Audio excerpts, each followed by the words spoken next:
Golkar itu bukan partai politik. Golkar itu adalah organisasi peserta pemilu, bukan partai politik. Manajemen partai atau kelembagaan partai itu sekarang seperti bukan sebagai instrumen demokrasi, tapi partai itu seperti perusahaan gitu. Yang harus dirubah di Permendagri-nya itu adalah kata bahwa bimbingan teknis bagi anggota DPRD, konsultasi ke kementerian bagi anggota DPRD dapat dilakukan sebanyak-banyaknya. Enggak seperti itu. Karena dapat dilakukan sebanyak-banyaknya, mereka ambil yang banyak-banyak kan. Ricky bisa bayangkan, tiket pesawat itu, kalau kita terbang ke Jakarta, isinya siapa? Anggota DPRD.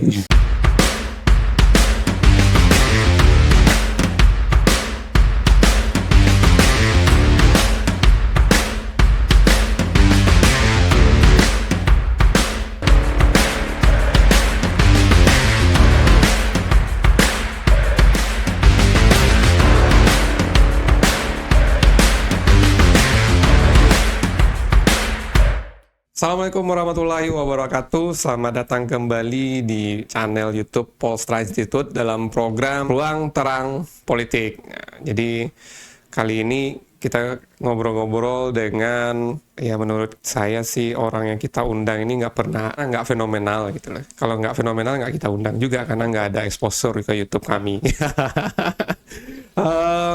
Pertama adalah seorang penulis buku, dosen dan senior saya. Ya, beliau adalah Bang Musfi Yendra. Selamat datang Bang Musfi.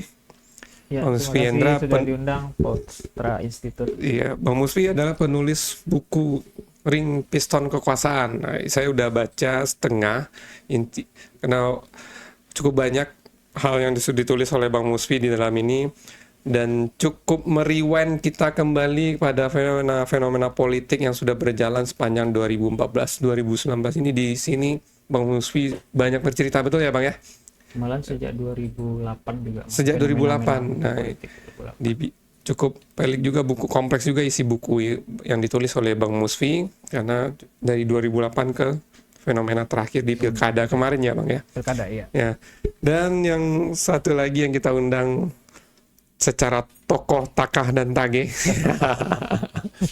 Saya rasa tidak asing lagi juga, terutama di kalangan-kalangan kita-kita yang selalu membahas politik. Itu Bang, bukan abang nih, Syekh kita panggil biasanya. Syekh Bobi Lukman Piliang, pedagang rupa-rupa. Dari Sikucur. Dari Sikucur, Padang Pariaman ya Bang? Iya. Ya, Sikucur itu Padang Pariaman. Ricky sudah diundang, terima kasih. Ya, jadi malam ini kita mau ngobrol-ngobrol dengan abang-abang saya ini, senior-senior saya ini soal fenomena partai politik nih. Jadi ini terasa menjadi hal yang sangat penting kita bahas nih Bang, kita obrolin. Karena ketika kita meyakini demokrasi, menurut sang reader itu political parties created demokrasi. Jadi yang menciptakan demokrasi, yang membuat demokrasi ini ada adalah partai politik. Jadi kalau kita masih meyakini demokrasi, maka selayaknya harus kita bahas nih partai politik dulu. Nah, terutama ini menariknya di sini Bang Musfi.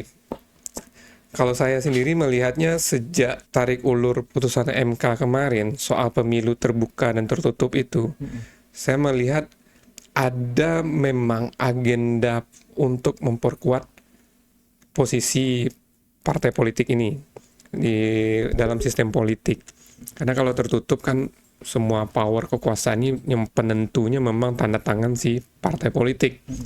Tapi akhirnya ketika pemilu itu diputuskan terbuka dengan alasan MK mengatakan kalau agenda memperkuat partai politik tidak harus pemilu itu tertutup, melainkan tergantung si pengelola partai politiknya. Dan saya melihat ke depan ini tantangan juga bagi partai politik. Nah, ini mau kita obrolin nih. Kita ingin bicara dulu partai politik hari ini nih. Tentunya kepada abang kita pedagang rupa-rupa dulu lah. Kang, yang saban harinya ya kalau saya lihat di story Instagramnya, WA story-nya, Circle-nya partai politik. Circle-nya elit partai politik. Partai politik. Ya, kadang saya lihat Bang Musfi, beliau ini makan lontong pagi di Jakarta dengan elit ini.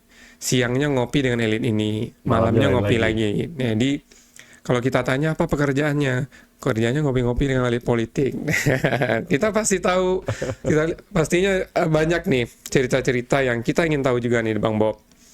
Bicara tentang wajah partai politik kita hari ini nih Bang Bob. Menarik ya Ki, kalau kita bahas wajah partai politik hari ini itu, ini kan rentetan panjang dari pasca Pak Soeharto turun ya dari kursi kepresidenan, terjadi sebuah perubahan paradigma dan cara-cara berpolitik ya. Pasti baca itu. Ketika pada masa setelah Pak Harto tidak lagi menjabat sebagai presiden, runtuhnya kekuasaan Orde Baru berganti ke era reformasi yang kita sebut seperti sekarang ini, partai politik cenderung menjadi sebuah institusi yang terbuka. Terbuka. Kalau dulu kan kita tahu ada 3 saja. Ada 2 partai politik dan 1 peserta pemilu, ya, organisasi peserta pemilu. Jadi Golkar itu bukan partai politik pada waktu itu, pada waktu Orde Baru. Golkar itu adalah organisasi peserta pemilu dan dia bukan partai politik. Nah, Pak Habibie ketika dia menggantikan Pak Harto, dia membuka luas-luas keran pendirian partai politik itu. Dibuka sebebas mungkin. Jadi nggak salah kita, peserta pemilu saja di tahun 99 itu 48 partai politik. Tahun 48 partai politik. Pada Tahun awal reformasi 99 ya, sorry. Tahun 99, 48 partai politik dari ratusan partai politik yang didirikan. Didirikan oleh orang-orang yang memenuhi syarat dan ketentuan, lalu kemudian berhak mengikuti pemilu tahun 99 itu 48 partai politik dari semua bentuk ragam, langgam juga, lalu kemudian aliran-aliran yang kemudian membentuk sebuah kekuatan politik baru. Kelompok umat Islam saja, kelompok pemilih Islam saja pecah belah menjadi puluhan partai politik. Ada PAN, ada P3, ada PKB, ada PNU, ada PUI, ada Partai Masyumi baru, dan segala macam itu. Kelompok non-Islam juga ada. Kita tahu ada Partai Damai Sejahtera yang dianggap sebagai representasi kelompok teman-teman non-Muslim pada waktu itu, khususnya yang Nasrani ya. Lalu kemudian kelompok-kelompok nasionalis juga pecah. Ada Partai PNI, Partai Marhain, PNI Marhain ya. Ada PDI Perjuangan, ada PDI-nya juga masih ada. Ada Partai Banteng dan semacam itu. Nah, saya melihatnya, tapi kan lama-kelamaan 2004 turun menjadi 24 partai politik. 2009 naik lagi nih. Jadi berapa itu? Cukup banyak juga kan, hampir lebih dari 24 ya gitu kan. 2014 relatif lebih turun. 2019 malah kemarin cuma 16 ya, atau 17-an partai politik ya. Dan sekarang menjadi juga 16 partai politik, bertahan lah. Nah, wajah partai politik kita dari tahun 99, dari Orde Baru ke reformasi sampai ke hari ini, gitu kan, itu berubah-ubah. Meskipun kita tahu bahwa wajah partai politiknya berubah-ubah, tapi orangnya sebagian besar masih yang mendirikan partai A ini tadinya berada di partai B, terus kemudian karena mungkin sesuatu terjadi, aspirasinya tidak tersalurkan, lalu kemudian kepentingan politiknya tidak terwakili, dia di undang-undang memudahkan itu. Mereka mendirikan partai politik. Jadi beda dengan sekarang ya. Kalau dulu kalau orang nggak suka dia bikin partai. Kalau sekarang nggak suka pindah partai. Kalau sekarang orang bikin partai pun juga bisa. Tapi nggak sebanyak dulu lah ya, Bob. Ya. Kalau dulu di masa Orde Baru orang kan sulit berpindah-pindah partai politik atau bahkan mendirikan partai politik kan tidak sembarangan kan. Sekarang orang berkumpul 50 sampai 100 orang tanda tangan, datang ke notaris, dirikan partai politik, laporkan ke Kementerian Hukum dan HAM, sah partai politik. Tapi apakah dia bisa menjadi peserta pemilu, itu lain soal. Itu lain soal. Gitu. Karena melewati yang namanya verifikasi banyak faktual. Banyak proses panjang menjadi peserta pemilu itu. Ada verifikasi faktual, ada verifikasi faktual, keterwakilan kepengurusan di 2/3 provinsi dan semacam itu. Kalau hari ini kalau orang bikin partai, Bobi melihatnya seperti apa? Apakah karena memang ya berantem dengan orang lama, partai lamanya bikin partai baru, atau memang ada faktor kemunculan sebuah platform baru atau ideologis baru di Indonesia ini gitu, sehingga dia bikin partai politik? Ada dua versi ya Ki. Yang pertama memang karena faktor kepentingan ya. Jadi ya mohon maaf kepada teman-teman partai politik, mungkin karena memang tidak punya saya sebut tadi bahwa orang mendirikan partai politik mungkin karena kepentingannya tidak tersalurkan, aspirasinya tidak tersalurkan di partai politik yang lama. Yang itu bisa saja disebabkan oleh memang faktor ideologis. Faktor ideologis.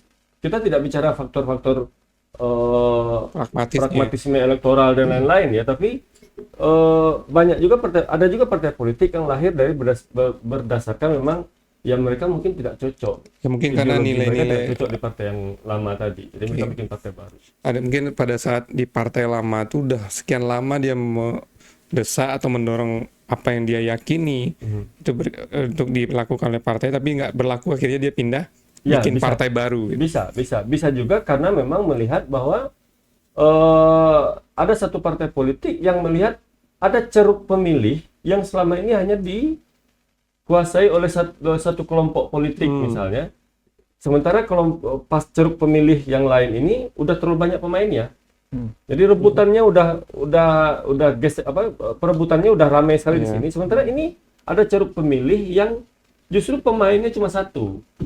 Ibarat mobil trayek ya. Kita kalau Padang Bukit Tinggi kan udah banyak, travel banyak, bis banyak. Kenapa nggak bikin tambangan baru?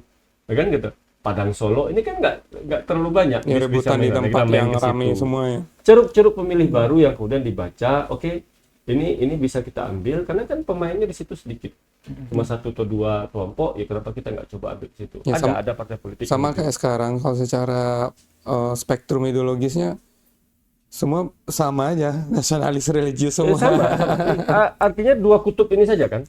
Kutub nasionalis dan kutub religius. Kutub yang agak membawa isu-isu yang seperti yang kita sebut belakangan ini lah. Kelompok tengah ini kan nggak terlalu banyak pemainnya. Kita ada bahkan partai politik ya mohon maaf saya mencoba bermain di kedua kakinya kan, nasionalis religius misalnya, main ke nasionalis juga, ketika Isra Mi'raj religius juga gitu kan. Ketika satu Muharram bikin flyer, bikin apa namanya semacam banner selamat satu Muharram, tahun baru.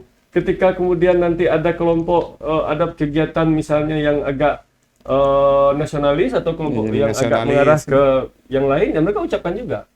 Tapi itu politik kan memang seperti itu, secair itu politik kita hari ini. Karena kata kunci politik itu adalah kekuasaan. Kekuasaan ya, kekuasaan. Ini Bang Musfi gimana Bang harusnya nih? Kalau tadi kan partai politik itu ya terkesan kalau dari cerita apa yang disampaikan Bang Bobi itu mulai dari reformasi, ya mungkin sejak sama Pak Soeharto lah, cara Pak Harto menempatkan partai politik ini, kalau Golkar bukan partai politik tapi peserta pemilu. Kalau PDI sama P3 itu baru partai politik.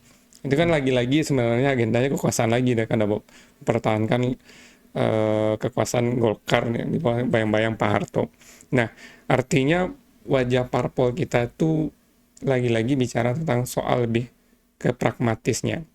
Ya, idealnya partai politik itu seperti apa, Bang Musfi? Jadi apa yang disampaikan Bang Bobi tadi, kita pernah juga banyak partai di awal masih di awal Orde Baru itu kan.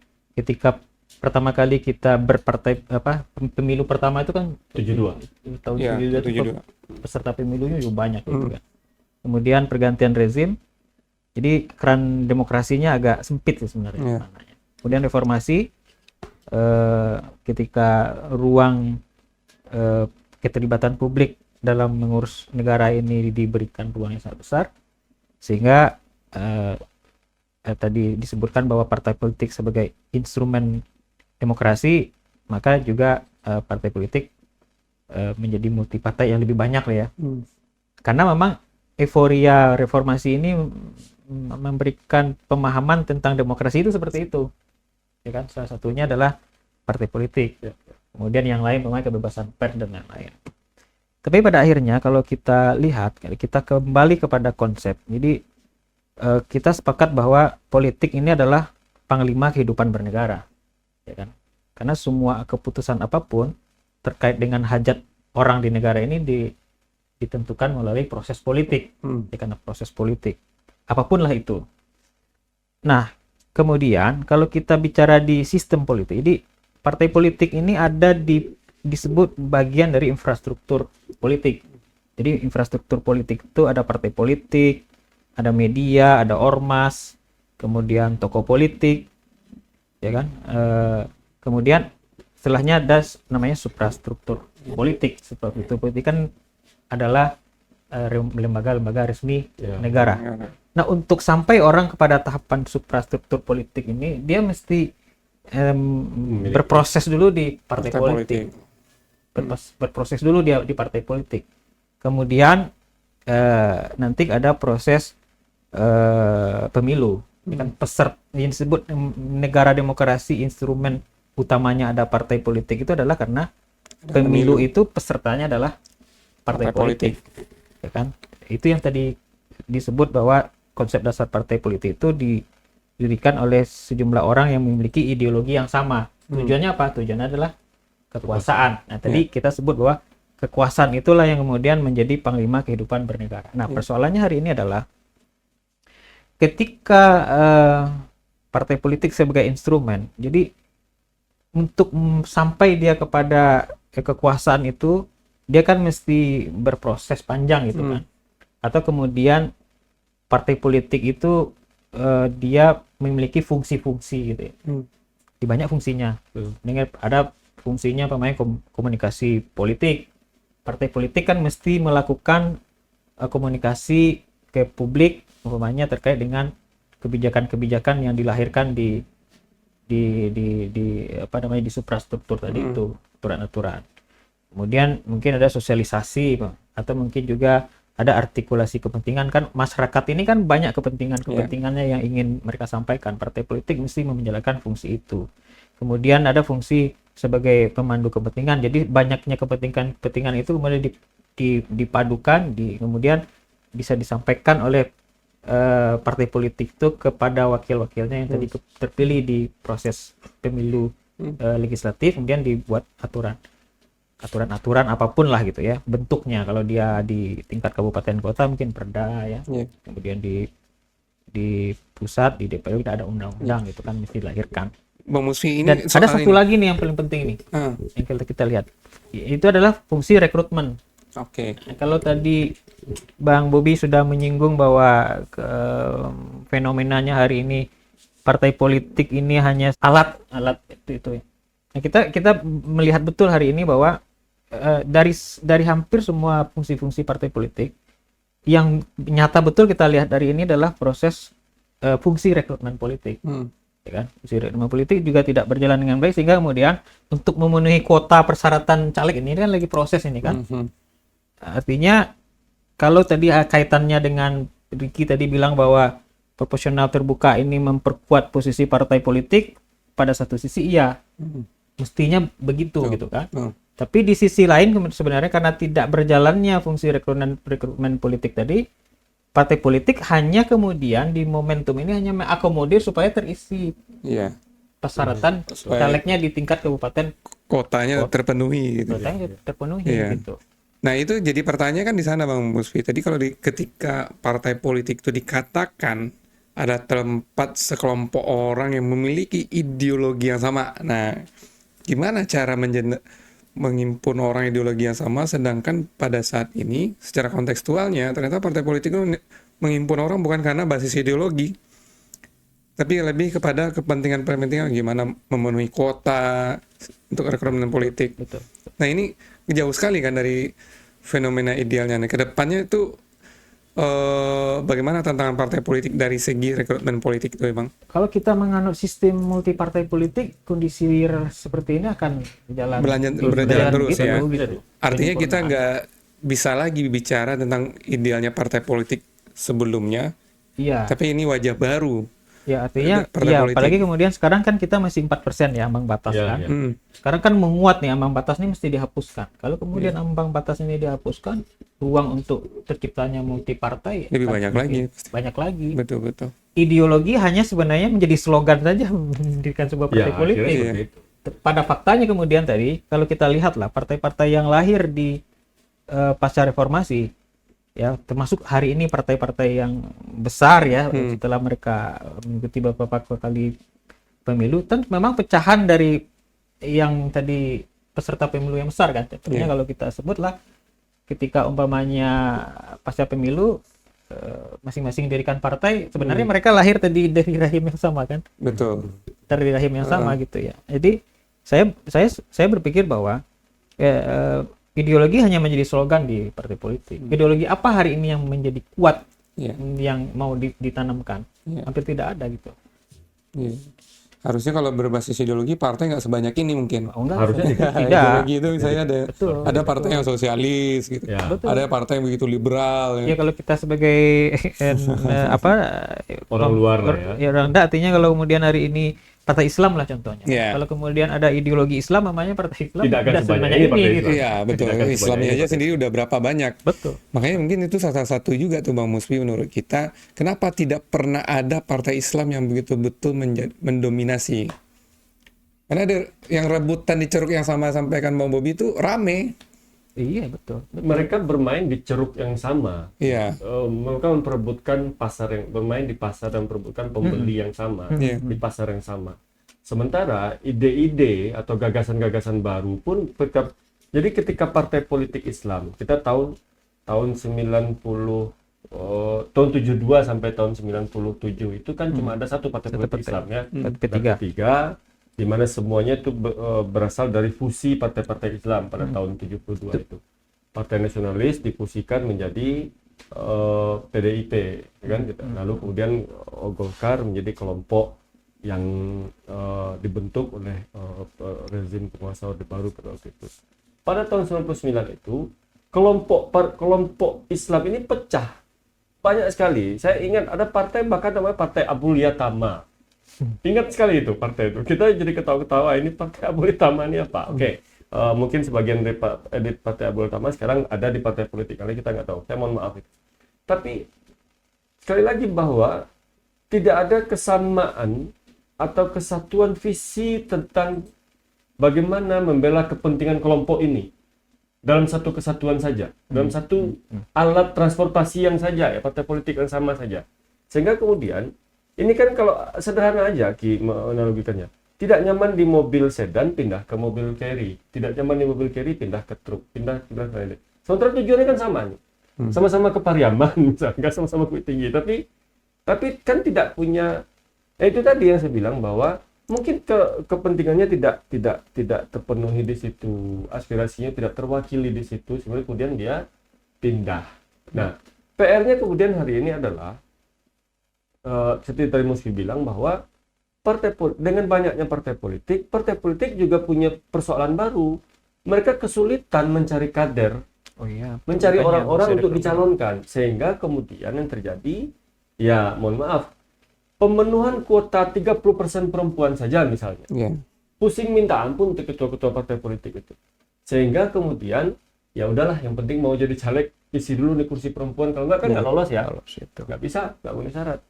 Atau caleg itu harus terisi berapa persen, 30%. Baru bisa dia bisa partai politik itu menjadi peserta pemilu di dapil itu betul. Ya. Itu kan jadi sulit juga. Kita tahu tahun 2019 aja ada satu partai politik yang caleg itu cuma 3 di dapil itu minimal gitu. Padahal kursinya harusnya 6 kan ya. Tapi kan hanya ada 3 kan. Nggak mungkin 2. Nah, harus ada 3 gitu. Nah, itulah PR terbesar hari ini yang dihadapi oleh kita kelompok masyarakat sipil yang mengamati politik, yang membaca politik seperti itu. Ini akan terus seperti itu nanti, sepanjang tidak ada semacam penyatuan visi, penyatuan kepentingan kita kan sama nih, kepentingan kekuasaan, tapi harus ada yang ini kan yang sulit bagi kawan politisi ini kan menurunkan ego. Jadi harus jadi ini, kalau nggak bisa nomor satu di sini pindah ke sini, dan itu diizinkan, dipermudah oleh situasi dan keadaan hari ini. Orang bisa bikin partai politik baru kayak gitu. Iya, ini satu hal Bang Musfi, kita mau tanya sama Bang Musfi soal seberapa penting partai politik itu kuat di dalam sistem politik kita hari ini. Karena saya sendiri juga melihat fenomena di lapangan. Kita Sumatera Barat terjadi loh Bang Musfi. Seolah-olah partai politik ini seperti kehilangan arti gitu. Nggak ada ya semacam institusi penyalur lah, distributor gitu orang yang mau jadi politisi. Kenapa saya demikian? Jadi partai ini seolah tidak berdaya untuk mengendalikan orang-orang yang ingin berpolitik dengan mereka. Seperti gini, misalkan fungsi rekrutmen politik tadi, itu berjalannya itu seperti mekanisme pasar. Jadi memang tidak ada platform khusus tertentu atau formula tertentu yang dilakukan partai politik untuk melakukan rekrutmen politik. Karena akhirnya apalagi kemarin-kemarin tuh baru ini tahapan pemilu kan baru selesai, usai tahapan pendaftaran caleg. Ada kejadian malahan, dan saya melihat partai politik ini seperti kehilangan, nggak ada arti, nggak berdaya. Ada Bang Bob di salah satu daerah, besok hari terakhir dia daftar caleg, dan selama mungkin 3 bulan dia sudah pasang baliho besar dengan partai A. Di hari terakhir mau daftar, dia berubah partai. Oh iya, banyak sekarang, banyak terjadi. Banyak sekali. Artinya kita melihat sepertinya partai politik nggak bisa bisa seperti itu di last minute dibikin oleh orang-orang yang ingin terjun ke politik. Kan bagi kita kan itu seperti partai politik nggak ada arti, nggak ada kekuatan dalam sistem ini. Nah ini kalau dalam konteks kita berdemokrasi Bang Musfi, seberapa penting partai politik itu kuat? Ya mesti harus kuat ya, tapi kalau saya melihat kalau kita masih menganut sistem multipartai, untuk posisi partai politik kuat itu akan sulit gitu. Jadi umpamanya kita lihat pada kontestasi legislatif umpamanya, ada persoalan di kontestasi legislatif itu fungsi rekrutmen tidak berjalan, sehingga kemudian orang pindah partai kan mudah sekali kan. Kadang-kadang kita lihat lah, kemarin itu sepanjang perjalanan saya ke Batu Sangkar, ada foto orang yang sedang proses caleg nih. Setahu saya bulan lalu partainya bukan itu. Hari ini beda lagi gitu. Kemudian cepat gitu. Ini tentu banyak faktor ya. Bisa faktor teknis, bisa umpamanya ada faktor-faktor yang mungkin ada aturan-aturan inti internal partai itu yang mesti dibuat oleh partai itu sendiri gitu. Sehingga ketika umpamanya nanti mereka sampai ke legislatif legislatif kan fungsi legislatif cuma 3 saja kan, legislasi, kemudian anggaran, pengawasan. Kalau di multipartai, bagaimana kemudian fungsi pengawasan itu akan berjalan dengan maksimal gitu. Itu yang pertama. Kemudian yang kedua, kalau di eksekutif persyaratan kita untuk pencalonan kepala daerah dan presiden itu hampir tidak ada partai politik yang bisa ngusung sendiri. Saya harus berkoalisi kan, bisa berkoalisi. Nah, ini menarik nih. Pilkada 2020 kemarin tuh enak juga. Iya, kalau di tingkat lokal mamanya bisa dipastikan hampir semua partai politik itu membangun koalisi. Ada partai Bob di tingkat nasional dia berantem sih jadinya sampai sekarang. Tapi tingkat lokal dia koalisi. Iya betul. Jadi gitu dinamika partai politik. Tadinya kita melihat kita menginginkan sebenarnya, publik menginginkan sebenarnya kalaupun kita multi partai dengan kemudian ada koalisi di Pilpres tahun 2019 itu, harapannya publik itu tadi kan mestinya ada mekanisme kontrol gitu. Partai yang berkoalisi kalah kemudian menjadi oposisi, walaupun tanda kutipnya oposisi tanda kutip kan. Tapi itu juga tidak berjalan dengan baik gitu. Ya kan? Pada akhirnya partai yang kalah kemudian juga bergabung pemerintahan. Tentu juga ada alasan bahwa kemudian ini mesti menjaga. Itu pada satu sisi tentu benar juga gitu. Tapi ada juga nih Bang Musfi, ini fenomenanya baru belakangan ini kita baru sadarin lah menurut kita. Nggak ada partai politik yang berani ngomong dia sebagai oposisi. Iya, nggak ada. Penyeimbang bahasanya. Nggak ada, iya emang nggak ada begitu. Karena memang secara di dalam positioning sistem memang nggak ada. demokrasi kita kan memang tidak dikenal oposisi ya.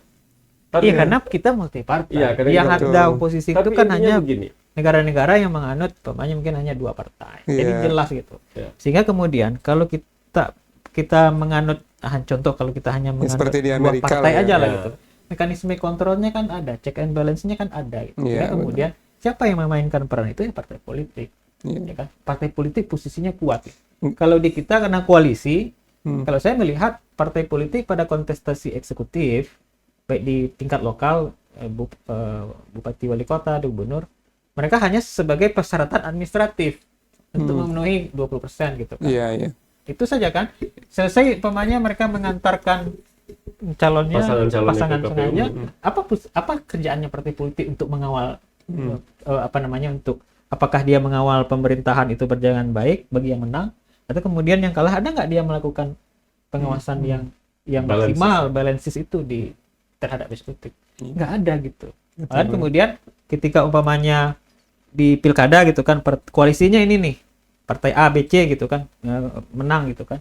Jika kemudian di internal legislatifnya mereka bukan melakukan pengawasan terhadap yang menang, malah yang kalah juga membagi alat kelengkapan dewannya supaya terjadi negosiasi gitu kan. politik di sana ya. Nah, jadi agak sulit ya kalau kita bicara partai politik itu betul-betul kuat ketika kita masih menganut sistem multi partai. Ya karena memang akhirnya semua kembali lagi ya, mereka bikin partai politik kan karena mereka butuh kekuasaan. Ya, iya Nah, betul.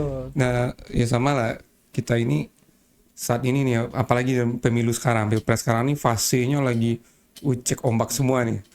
Koalisinya gimana, cocoknya sampai last minute nanti baru koalisi dibikin. Tapi nanti setelah bertarung sejadi-jadinya, siapa yang terpilih bikin lagi koalisi baru. Nah, itu betul. Ada koalisi pemilu, ada koalisi, koalisi pemerintahan. Betul. Yang terakhir kan yang 2019 tuh, koalisi pemerintahan terbentuk, saking kuatnya polarisasi, makan nasi goreng aja selesai barang itu kan, masuk koalisi pemerintahan. Betul. Ya makanya kan tidak ada check and balance-nya terjadi gitu. Betul. Tidak terjadi. Mestinya itu menjadi ranahnya DPR kan seharusnya. Betul. Harus DPR legislatif mestinya menjalankan fungsi itu. Karena gini, Iya. Coba kita lihat dulu Bang Bob faktanya sekarang di legislatif, mana partai yang itu di pusat lah ya, mana partai yang betul-betul menjalankan fungsi kalau kita sebut tadi oposisi dalam tanda kutip, hampir nggak ada gitu. nggak ada, hampir nggak ada. Hampir nggak ada. Kalau kita lihat YouTube DPR itu hampir malah sebenarnya secara di DPR itu kalau rapat komisi kita lihat hampir semua partai politik mencecar utusan pemerintah kan, Iya. melakukan kontrol kan. Termasuk partai pendukung pemerintah sendiri. Kalau Ya. Paling kemarin partai tapi politik itu hanya bagus kuat sebenarnya. ketika ini aja. Ketika kemarin memang agak nampak itu, ya. Ketika proses di MK itu mau tertutup kan. ya itu baru Kemudian rame-rame partai politik ya.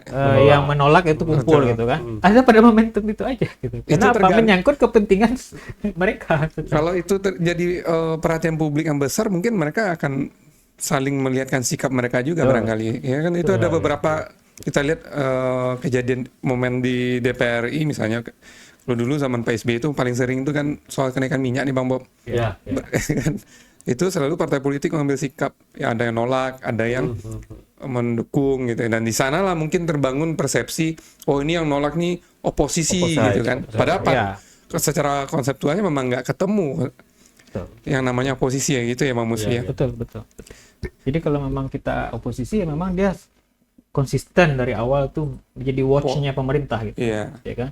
Karena posisinya tuh memang posisi berada di luar sistem kekuasaan. Kalau kita dia ada di dalam sistem kekuasaan itu gitu kan. Ya saya kayak di Amerika ketika eksekutif itu dikuasai oleh Demokrat, maka Republik dia berusaha di oposisi. Oke.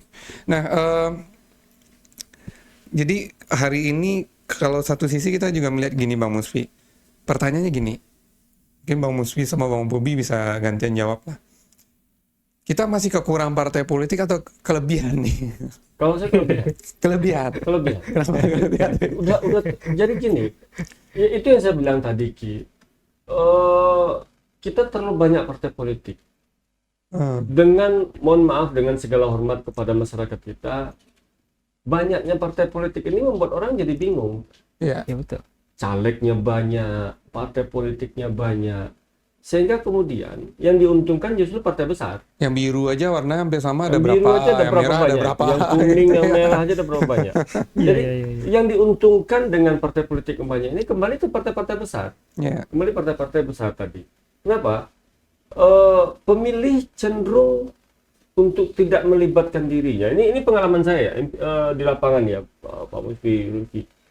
Pemilih kita itu cenderung untuk tidak memilih orang baru yang mereka tidak kenal dan mereka tidak melihat apa yang bisa diambil dari orang baru ini. Sehingga kemudian mereka kembali ke zona nyaman. Mereka kembali ke posisi nyaman. Yeah. Ya udah yang ada aja lah, yang udah jelas-jelas pernah kita lihat hasil kerjanya. Atau misalnya siapa yang paling banyak baliho? Siapa yang paling banyak baliho yang mereka kenal gitu kan. Nah, pertarungan politik seperti ini kan tidak sehat sebenarnya. Tahun 2009 itu ini agak kita rewind kembali ke belakang ya. Saya pernah menulis tentang banyaknya para artis atau pesohor-pesohor ya.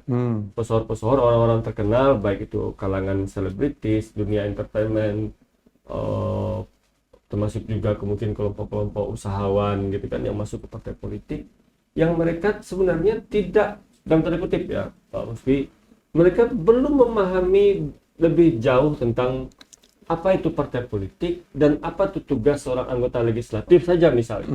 Atau bagaimana seharusnya menjadi anggota partai politik, mereka belum tahu. Nah, saya menulisnya begini. Adanya para pesohor-pesohor dari semua selebritis, artis, olahragawan dan itu ke partai politik itu tidak menjadi garam dalam partai politik, dalam ranah politik kita. Tidak menjadi garam sama sekali. Hanya memberi warna. Dan itu terbukti ketika dari sekian banyak anggota DPR RI yang berasal dari kalangan pesohor-pesohor tersebut yang bisa memberi warna dan menggarami DPR RI itu kan cuma sedikit. Sedikit sekali. Ya. Yang memang kemudian dia menjadi anggota legislatif, lalu kemudian bisa berbuat banyak di legislatif itu kan bisa kita hitung jari aja itu. Ya kita sebut nama lah ya, di PDIP ada Rieke Diah Pitaloka, dia cukup bagus kan di DPR. Di Demokrat ada Dede Yusuf, di PAN ada Desi Ratnasari. Gitu. Ada. Tapi dari sekian banyak para dari pengusaha juga misalnya gitu kan gitu. Dari kalangan misalnya lagi di kelompok-kelompok lain lah. Untuk kita tarik ke skala yang lokal, skala yang lebih kecil. Di kampung kita misalnya di beberapa daerah, termasuk di Pariaman ya, saya kritik ini Pariaman. Yang menjadi calon anggota DPRD kabupaten itu kan sekarang kebanyakan para mantan-mantan wali negari. Ya. Karena dia udah punya modal sosial awal duluan. Pragmatisme elektoral tadi. Iya. Pragmatisme elektoral tadi. Jadi partai politik cenderung tidak mau susah-susah mencalonkan orang yang kalah. Meraup suara, mencari suara ke tengah masyarakat. Ya mending ambil orang yang udah punya popularitas dan ketokohan aja kan. Sementara kader-kader partai politik sendiri yang dari tadi, mohon maaf, saya punya teman, dia masuk partai politik itu, tugas pertamanya apa coba? Masang bendera pinggir jalan, Pak. Ya kan? Karirnya dari bawah ya? Dari bawah. Dia udah berjibaku. Tapi ketika sistem proporsional terbuka ini ruangnya menjadi calegnya juga. Dan saya juga betul. Sistem proporsional terbuka ini membuat orang yang pesohor-pesohor itu yang kemudian masuk ke partai politik dan dia menguasai panggung partai politik. Makanya kalau orang yang gitu bekerja dari awal ini kan nggak bisa Ki. Kalau saya cenderungnya begini sih, yang perlu kita evaluasi itu undang-undang partai kita. Dan sistem rekrutmen keanggotaan partai politik. Sistem rekrutmen ini kan kaitannya dengan fungsi rekrutmen partai tadi. Ya. Jadi payung hukum partai politik itu yang mesti kemudian dievaluasi supaya lebih ketat persyaratan pendirian partai politik itu. Satu, mungkin termasuk juga mesti dipertegas lagi namanya orang-orang yang punya persoalan-persoalan hukum memang sudah tidak punya hak politik gitu. Jadi sekarang ini kan kita lihat kan.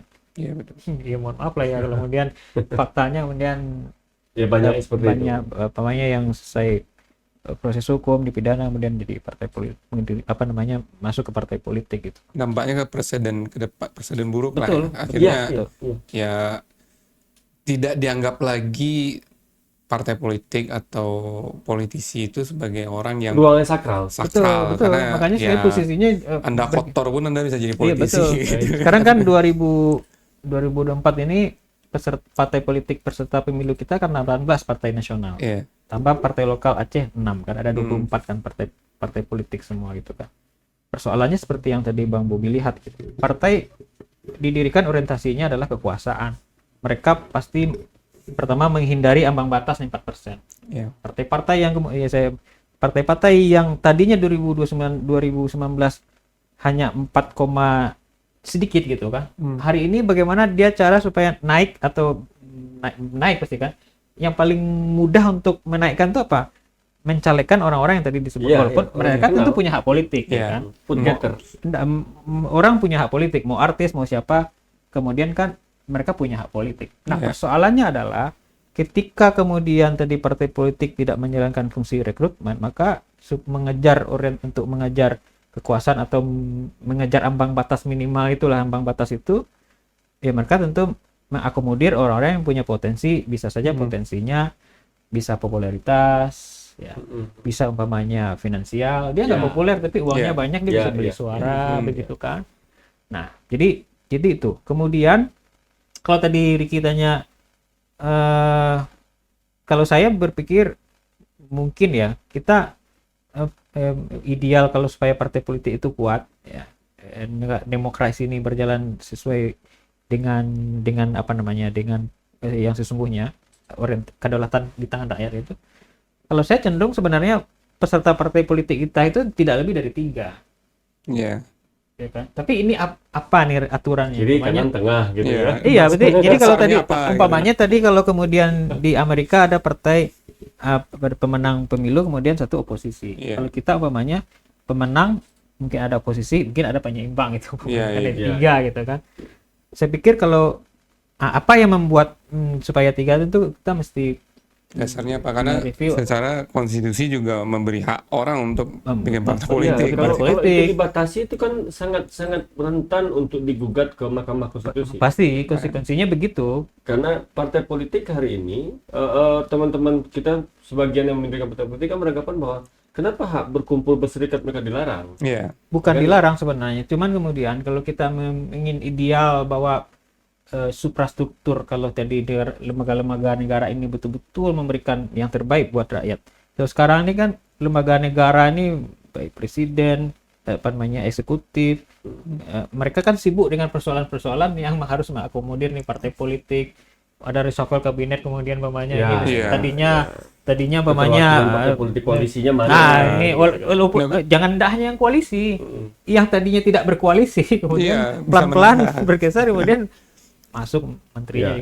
Akhirnya negosiasi elit politiknya akhirnya jadi apa yang terjadi? Lembaga-lembaga negara kita akan sibuk dalam hal-hal itu gitu. Sehingga urusan-urusan rakyat ini kemudian urusan belakangan lah, ataupun kemudian mendekati pemilu ini rakyat hanya menjadi komoditas politik gitu. Nah, saya melihat begitu. Bahkan kalau mau ekstrim sebenarnya, kalau betul-betul profesional partai politik ini, bisa nggak kita umpamanya membuat aturan ambang batas itu 10%, Pak? 4%-nya udah ribut, Bang. Iya, artinya kalau 10% kan, kalau 10% kan ada kemungkinan ada 5 partai politik, berapa partai politik? Ya 5 atau 4. 10 ya. Sekarang kan ada 9 partai politik, 10 partai politik kan di DPR RI kan? 9 partai politik di DPR RI. Dengan ambang minimal 4%. Kalau umpamanya kita buat aturan jadi 10%, bisa nggak umpamanya mungkin hanya 5. Jadi gini, tahun berapa itu saya dengar itu ada usulan untuk menaikkan ambang batas electoral threshold ini ya, threshold ini dari 4% menjadi 7%. Wah, ribut 7%. Ributnya minta ampun. Iya, karena memang kalau kita lihat juga gitu, Bang Bo. Indonesia ini kan semuanya bisa menjadi paradoks. Pada saat satu sisi kita ingin memperbaiki sistem, satu sisi ini nilainya yang dilanggar katanya, nilai demokrasinya. Secara sistem mungkin matang lah, bagus. Mungkin bagus 3 atau 4. Tapi begini Ki, sebenarnya perlu semacam keberanian ya untuk mengambil tindakan, mengambil sikap seperti itu. Katakanlah nanti misalnya kita membuat tiba-tiba nanti parlemen kita, DPR kita membuat bahwa ambang batas parlemen itu adalah 7% atau 10%, ya ekstrim 10%, dan berlaku secara nasional. Iya, ya. Tidak hanya, jadi kan Tidak hanya sekarang di pusat ya. parliament threshold itu berlakukan hanya di level DPR RI. DPR RI. Sehingga kemudian di bawah partai politik, mohon maaf, ada partai yang dia dapat kursi di kabupaten, kota, dan provinsi, tapi di DPR RI nggak ada. Nggak ada. Ada yang hanya di kabupaten, di provinsinya nggak ada, di pusat juga ada. Ada, gitu.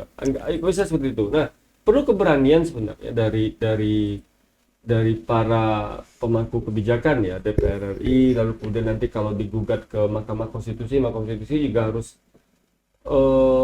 membaca bahwa ini bukan soal hanya nilai-nilai sosial dan HAM tadi saja kan ya, nilai konstitusional tadi saja yang, tapi penting di sini untuk mengatakan bahwa perlu untuk melakukan sebuah penataan ketatanegaraan. Ya. Penataan yang lebih baik, agar kita tidak melulu memikirkan nanti partai politik apa lagi yang baru lahir gitu. Partai politik apa lagi nanti di tahun 2029 yang tadinya nggak lolos parlemen tahun ini bikin dia daftar lagi. Sebenarnya tahun 99 itu sudah ada undang-undangnya bahwa partai yang tidak lolos parlemen ke Senayan waktu itu mereka harus bergabung, ya.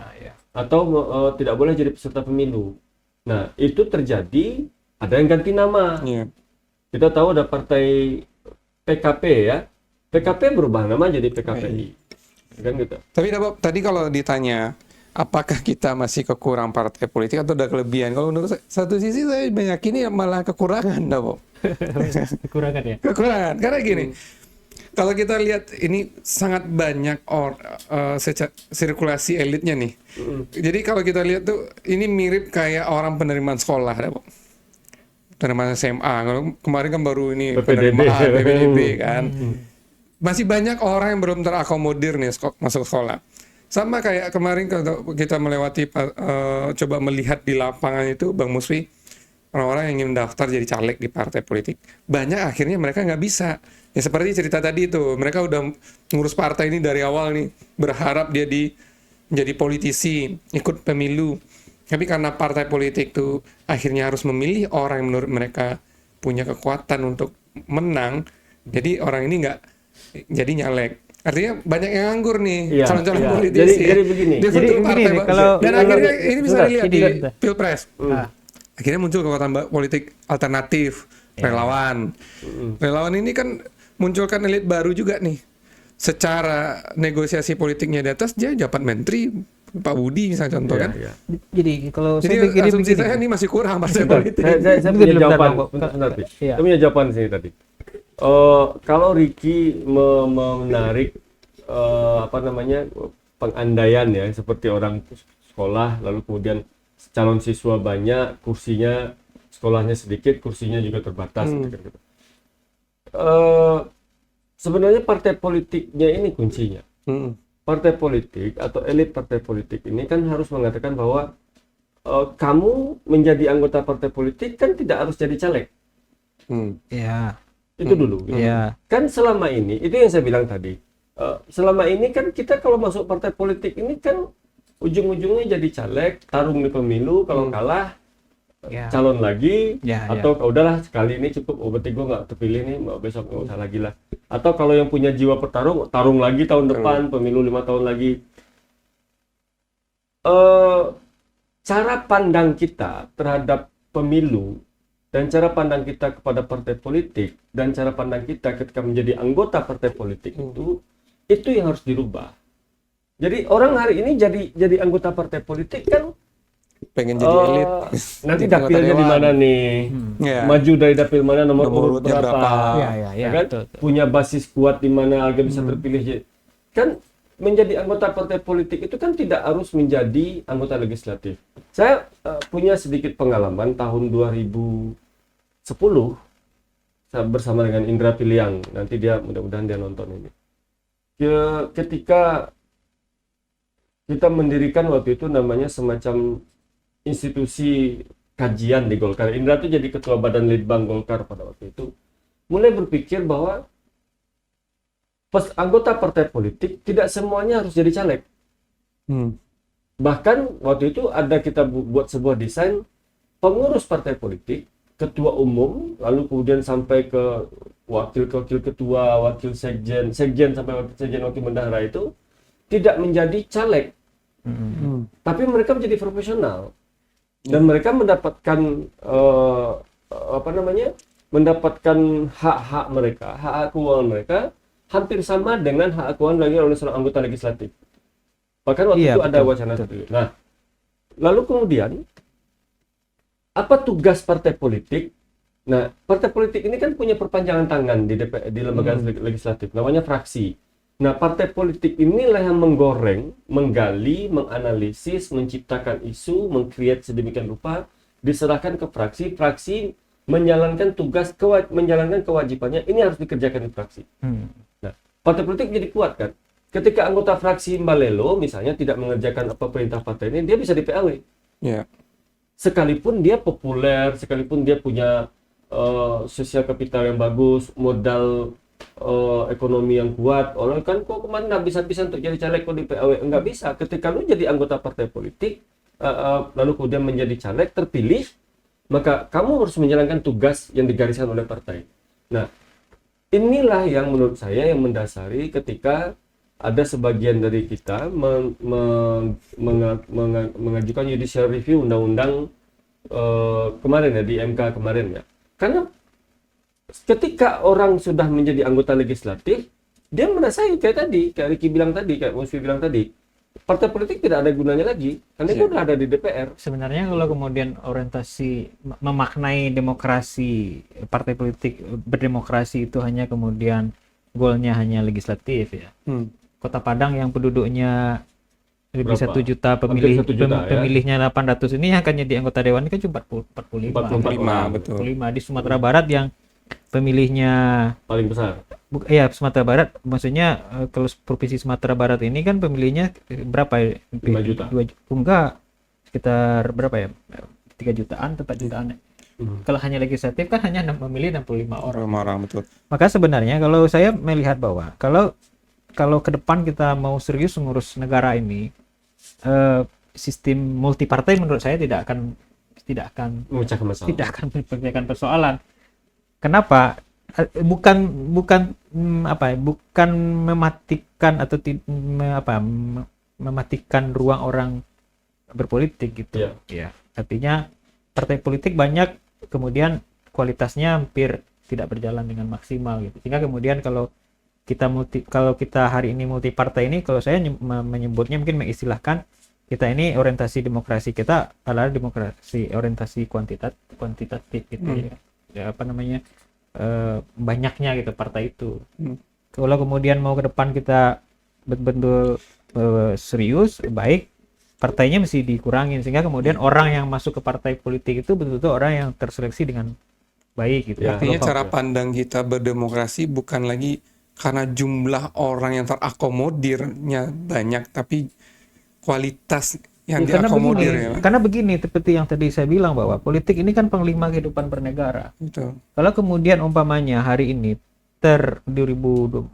pemilu di legislatif lah, kalau eksekutif itu kan pertarungannya kan hanya 2 gitu, paling banyak 4 gitu. Kalau 20% kan 4 atau 5 maksimal kan. Dan trennya belakangan ini berapa kali pemilu kan di eksekutif itu akan hanya 2 gitu kan, dua calon. Nah, kalau di legislatif ini apalagi dengan sistem plus minus lah kalau kita bicara sistem pemilu kita yang proporsional terbuka hari ini gitu kan. Kekhawatiran mengapa tertutup tadi kan memang ada ruang bagi orang yang memiliki tadi modal masuk politiknya adalah popularitas. Ada ruang bagi orang yang masuk partai politiknya adalah finansial ketika dia masuk ke dalam sistem di legislatif. Dan kembali seperti yang saya bilang tadi, umpamanya kehidupan politik kehidupan adalah panglima bernegara dan semua kebijakan lahir dari proses politik di legislatif. Ya ini yang terjadi hari ini gitu kita lihat gitu ya. Ya dulu saya kalau nggak salah ya, mungkin saya masih belum menemukan gitu. Dulu kalau nggak salah waktu Idrus Marham menjadi ketua DPR Idrus Marham Itu disertasinya kalau tidak salah, tapi sampai hari ini belum ketemu. Dulu dia membuat disertasi korelasi antara kualitas personal anggota DPR RI itu dengan produk hukum yang dilahirkan. Nah, ini yang mesti kita lihat sebenarnya hari ini gitu. Kalau kemudian ke depan sistem multipartai tidak ada proses penyaringan yang sangat ketat, orang masuk ke struktur politik itu. Justru sebenarnya kalau jumlah partai ini dikurangin, baru agenda memperkuat partai politik dalam sistem politik kita hari ini bisa terwujud sebenarnya. Bisa terwujud, jadi akan tersolusi. Kuat, kan? Jadi kalau seandainya ambang batas kita 10%, partai yang pasti akan betul-betul maksimal untuk mencapai. Kalau hari ini kan kita lihat tuh, ya bahkan kita di Sumatera Barat terjadi itu, Bang Bobi sama Bang Musfi juga bisa lihat nih kejadian belakangan. Partai politik tuh kayak nggak ada bargaining karena orang merasa dia punya dampak elektoral yang lebih mumpuni daripada partainya, dan dia bisa seenaknya. Bahkan ada nih kejadian sampai sekarang saya masih aneh aja, ini betul-betul PR banget bagi partai politiknya. Partainya dia gugat gitu. Karena mau di PW jadi gini partai, tapi balihonya dengan partai baru. Jadi ada saya mungkin konstruktif ya. Unik juga ini. Jadi ada ini konstruktif sih, masukan konstruktif. Manajemen partai atau kelembagaan partai itu sekarang seperti bukan sebagai instrumen demokrasi, tapi partai itu seperti perusahaan gitu. Ada yang menyebutnya begitu kan. Kenapa? Jadi dalam teori itu ada 3 kan wajah partai politik. Party in office ya. Party in office ini kan pengelolaan partai itu di internal kantornya gitu. Makanya hari ini semua keputusan partai politik pasti ada di kantor pusatnya gitu. Kalau saya pamannya Ricky dan Bang Bobi sama-sama ketua sama-sama kader partai nih. Ricky jadi ketua partai hari ini. Kemudian Bang Bobi, saya ketua umum pamannya. Tiba-tiba ada persoalan lah, Bang Bobi datang ke saya. Ini nggak benar Ricky jadi ketua partai, kan bisa diganti pada waktu itu. Yang bisa melakukan itu kan biasanya perusahaan. Semacam ada RUPS-nya gitu ya. Iya betul. Jadi itu yang terjadi hari ini. Maka mungkin ini masukan yang konstruktif untuk partai, bahwa partai kan mestinya instrumen demokrasi ini, dia yang menjalankan prinsip-prinsip demokrasi. Tapi faktanya hari ini partai-partai politik kita itu pengelolanya seperti perusahaan gitu. Mau jadi caleg keputusannya ada di mana? Bahkan caleg transaksional. Iya, transaksional gitu kan. Transaksional gitu kan. Mau jadi caleg di tingkat kabupaten saja keputusannya belum tentu ada di tingkat kabupaten itu. Nomor urut lah umpamanya hari ini kan. Hanya sifatnya rekom lah dari bawah. Rekom, kemudian nanti keputusannya di atas. Pusat, sehingga kemudian ngejar semua karena party in office, party in office itu. Begitupun dengan umpamanya yang ini lagi eksekutif, eksekutif umpamanya apalagi eksekutif kancel untuk pilkada. Sifatnya hanya seperti itu. Gitu. Sedikit lah partai politik yang akhirnya mencalonkan kadernya. Iya betul. Karena bahkan ada kadernya yang sudah duluan mempromosikan diri, tapi nggak jadi. Ada banyak yang jadi begitu. Karena apa? Mungkin dia tidak mencalonkan orang yang di luar karena kader. Ada syarat-syarat tertentu yang tidak tertulis yang mesti dia harus penuhi. Gitu. Jadi mungkin satu sisi juga ini Bang Musfi, kalau misalnya nih Bang Bobi ini udah 20 tahun di partai A dari bawah gitu kan, tiba-tiba Bang Bobi ini punya duit sekarang mau maju pilkada nih gitu. Tiba-tiba saya datang karena saya sering podcast populer gitu kan. Lebih banyak lagi uangnya. Saya juga punya duit sama lebih banyak lagi uangnya ya. Betul. Akhirnya ya secara pragmatis akhirnya milih ke kita untuk diusung. Jadi karena betul. Uangnya sama, tapi saya punya popularitas. Karena rajin podcast mungkin. Karena itu tadi, itu yang kita bilang bahwa pragmatisme elektoral tadi kan. Bahwa partai politik kan hari ini ingin meraih kekuasaan. Lalu kemudian mereka tidak dengan mudah saja, ini mohon maaf, mudah saja menafikan kemudian keberadaan kader-kadernya udah berjibaku dari awal tadi. Nah, sebenarnya kan nggak bisa partai politik melakukan itu dengan menutup ruang-ruang itu. Ruang-ruang nanti misalnya ada orang yang ruang-ruang transaksional popularitas, ruang-ruang transaksional finansial, gitu kan. Partai politik lah yang bisa melakukan itu, harus dilakukan itu. Tapi kan kemudian kita harus menumbuhkan kesadaran itu kan di kalangan para elit-elit partai politik. Nah, kalau tadi Iki bilang bahwa ada seorang kader yang punya popularitas bagus, punya modal bagus, lalu kemudian ada yang lebih bagus lagi dari dia, tapi dia bukan kader. Partai politik kan mestinya punya pertimbangan. Ini ada nilai-nilai internal partai politik yang harus dijaga kan gitu. Bahwa ini teman kita, kader kita, kenapa kita harus ambil orang ini? Toh kalau soal elektabilitas itu kan bisa dinaikkan dengan kerja-kerja politik kan. Betul. Malah kadang satu sisi kita berpikir gini juga Bang Bobi.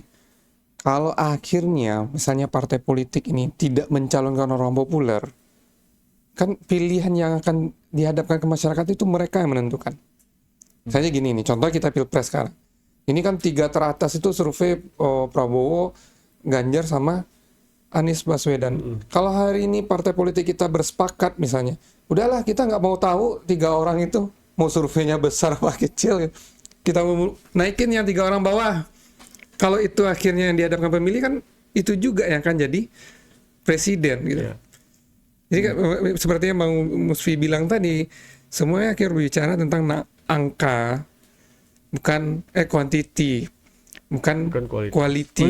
Bukan nilai-nilai. Padahal sebenarnya kan yang akan dipilih oleh pemilih itu adalah apa menu yang dikasih oleh partai politik. Ya karena kita tadi persyaratannya cukup ini kan, cukup besar kan, ada 10 kan. Makanya kemarin tuh ada juga yang mewacanakan mengapa tidak kalau kemudian kita belajar Pilpres itu dari Timur Leste. Timur Leste itu kemarin berapa calon presidennya kan? Banyak juga. Banyak ya. Karena kalau kita lihat dekade belakangan ini pasca reformasi, seolah-olah kemudian yang mengurus negara itu kan itu aja ya. Itu aja. Elitnya itu aja. Karena sulit untuk kemudian ada seperti dibilang namanya ada orang yang kompeten, kemudian orang yang diinginkan publik, namanya dia bersih gitu, track recordnya bagus. Tapi satu dia nggak punya partai politik juga nggak bisa. Bahkan umpamanya kalau dia punya partai kalau dia tidak punya finansial juga nggak bisa gitu. Jadi acuannya ya itu gitu kan. Sini contohnya di fenomena Pilpres sekarang ini ya contohnya Anies Baswedan lah. Kalau bagi saya sendiri Bang Bobi, ini pertaruhan soal satu sisi bukan menang kalah ya, tapi soal ya daya tawar partai politik di hadapan masyarakat. Kalau toh akhirnya membangun partai politik berpuluh-puluh tahun dengan uang triliunan, endingnya yang menjadi yang diusung atau yang diberikan kekuasaan politik tertinggi itu adalah orang bukan kader partai politik. Ini kan dipertanyakan partai politik, lu ngapain Anda hadir? Kalau bukan kader Anda yang ini kan sekarang di poros Anies itu nggak ada yang dorong kadernya jadi presiden. Kalau PDIP udah jelas, Ganjar, Gerindra, Prabowo, umumnya malah ya. Betul. Ini di Pilpres sekarang ini terjadi juga nih sepertinya pertaruhan masa depan partai politik. Kalau menurut saya pribadi, karena ya kayak Nasdem lah, restorasi itu udah berapa puluh tahun didengungkan. Iya, 2000 sejak awal kemunculan lah mungkin. Restorasi itu sudah didengungkan Nasdem sejak tahun 2010. Sejak berbentuk ormas lah. 2010 ketika mereka bikin Ormas Nasdem Demokrat tahun 2010 kan, ketika tapi pasca Pak Surya Paloh kalah di pada saat sekarang menurut kita trennya Nasdem itu bagus, lagi bagus-bagusnya, dia belum berhasil juga untuk menciptakan kadernya untuk mengisi jabatan politik tertinggi itu presiden. Malah masih ngusung orang lain. Dan ketiga-tiga partai yang sekarang ngusung Pak Anies itu kan sama. Mungkin ada Demokrat lah yang sekarang lagi cobain masukin AHY. Itu bagus lah menurut kita. Ya, karena ada tadi ukuran, tidak hanya ukuran popularitas kan, ada ukuran elektabilitas kan yang. Iya, itu tadi akhirnya mestinya kan idealnya kan sebenarnya partai politik juga mesti munculkan kadernya gitu. Idealnya itu kan memang begitu, sehingga kemudian proses kaderisasi itu jelas kan. Makanya di kaderisasinya politik. Iya, kaderisasinya di legislatif ini jelas kadernya gitu kan. Kemudian di eksekutif juga idealnya memang begitu sih sebenarnya. Supaya kemudian fungsi atau peran partai politik itu betul-betul berjalan dengan baik gitu kan. Mudah-mudahan kita berharaplah partai politik ya secara konstitusional sekarang apapun itu proses pemilu kita itu hanya mengakui partai politik kanalnya. Nah, kita tentu berharap partai politik ini bukan mundur tapi harus maju, jangan makin jauh dari bentuk ideal yang diharapkan oleh demokrasi yang kita yakini saat ini. Tentu ini kembali ke elit politik nih, Dapo, karena beliau-beliau inilah yang jalanin partai politik. Kalau saya sih berpikirnya memang gitu, yang memungkinkan harus kita evaluasi itu memang aturannya, regulasi tentang partai. Regulasinya, oke. Kemudian secara praktis pelaksanaannya, kemudian tentu untuk menseleksi partai politik ini betul-betul diinginkan oleh rakyat atau tidak, itu kan sebenarnya perolehan suara mereka di pemilu diujinya ya. Pemilu diuji Betul, gitu kan. betul. Pemilu diuji. Baliknya lagi sebenarnya ke sekarang ini kan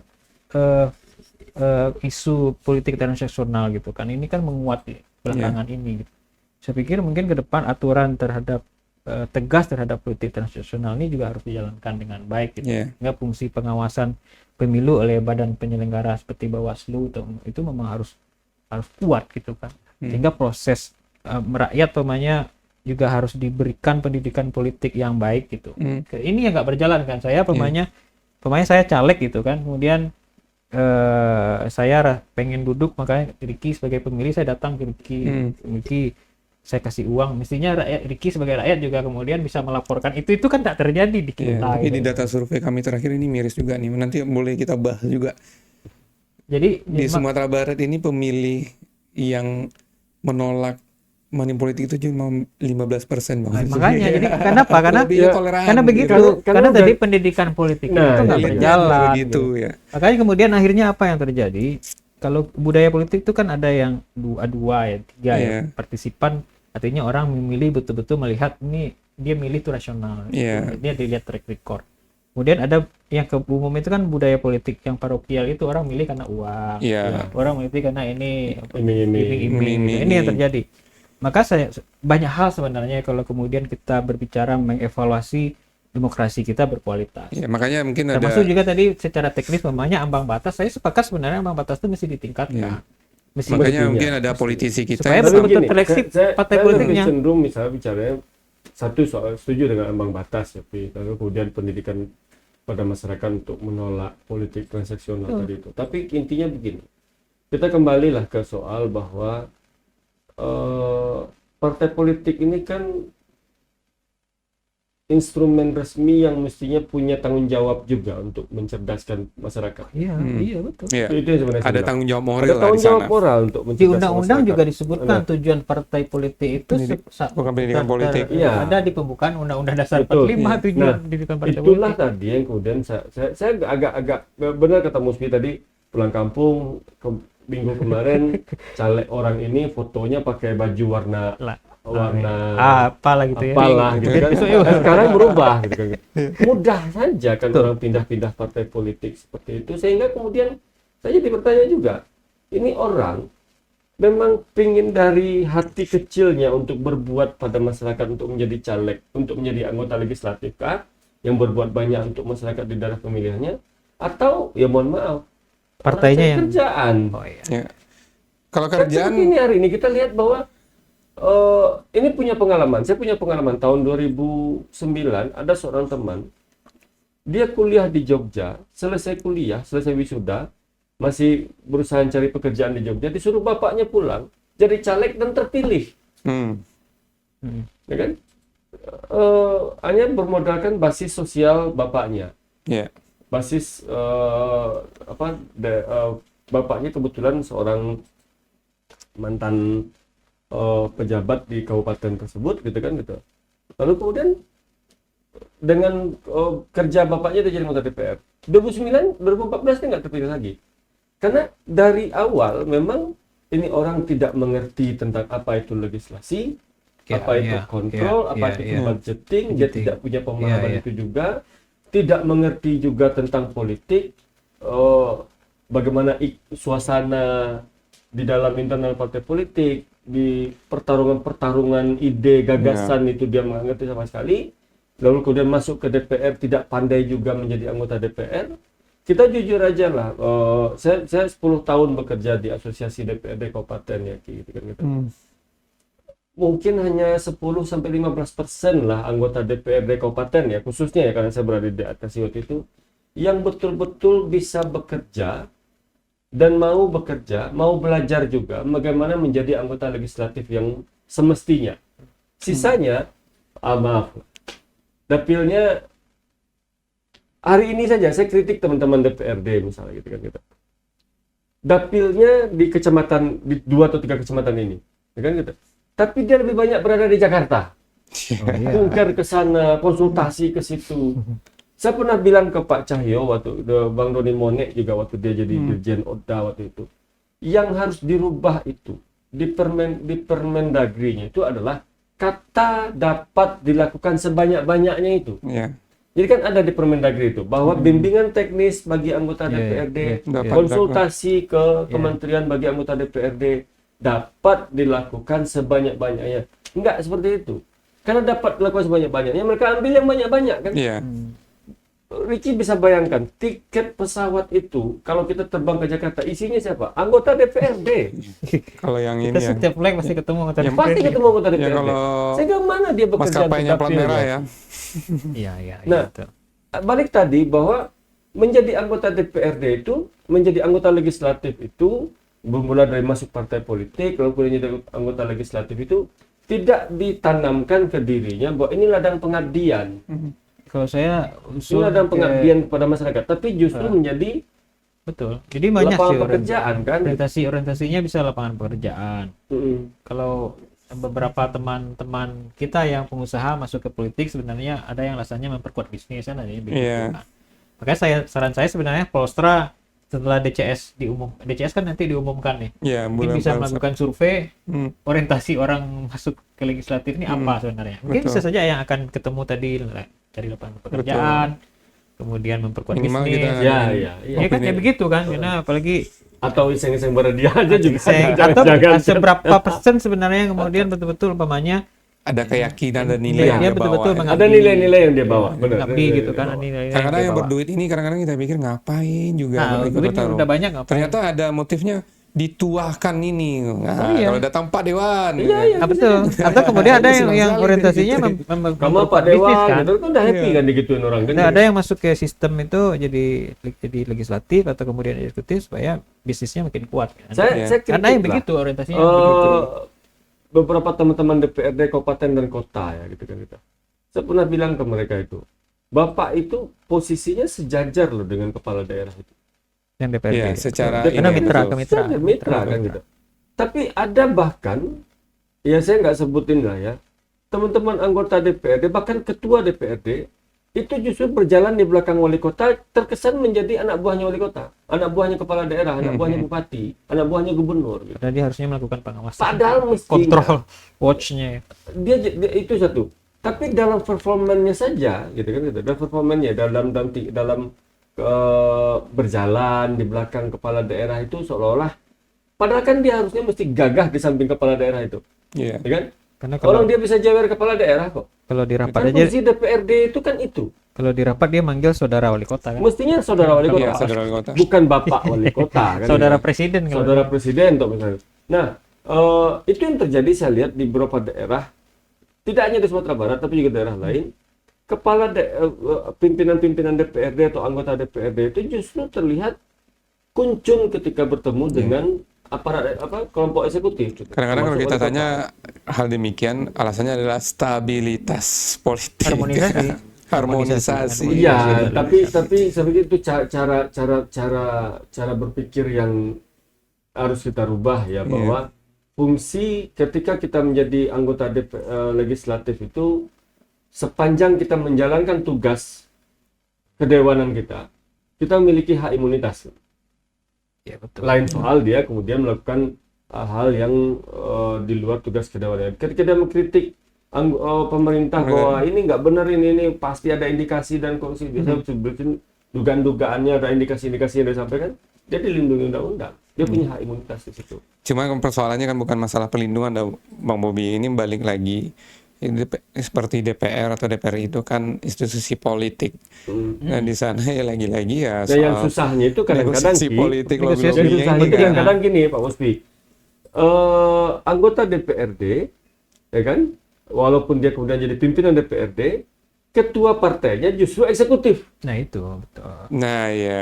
Jadi tidak Jadi, hanya di di satu DPRD, sisi di dia- pusat juga begitu. Sama, di satu sisi Sehingga dia kemudian check and balance tergigit itu nggak terjadi. lidahnya Betul, berbicara betul. kepada Kontrol wali itu nggak kota atau terjadi. bupati atau gubernurnya itu. Kenapa? Ini ketua kita ini nanti kena Macam-macam PAW. nanti gue PAW lu mau lu Iya, gitu kan gitu. betul. Jadi makanya- putih telangnya gue bakal Iya, gitu kan betul, gitu, betul. gitu kan gitu. Ya makanya sebenarnya ruang untuk kita pengen demokrasi berkualitas ini banyak hal yang mesti dievaluasi sebenarnya. Ya boleh dibilang gini, mungkin teman-teman yang bagi penonton juga, ketika kita mengeluhkan ini soal kualitas anggota dewan, kejujuran anggota dewan, soal ini politisi kita main ini main itu, sebenarnya muaranya kembali adalah bagaimana partai politik melahirkan mereka ini, yang karena di partai politik ini kan kanal mereka masuk ke Rekrutmen tadi, betul. rekrutmen tadi. Diskusi rekrutmen Iya, Rekrutmen dan tadi. kata kuncinya apa nih untuk kalau supaya karena menghasilkan orang-orang yang baik dan Sistem berkualitas rekrutmen partai politiknya harus kita benahi.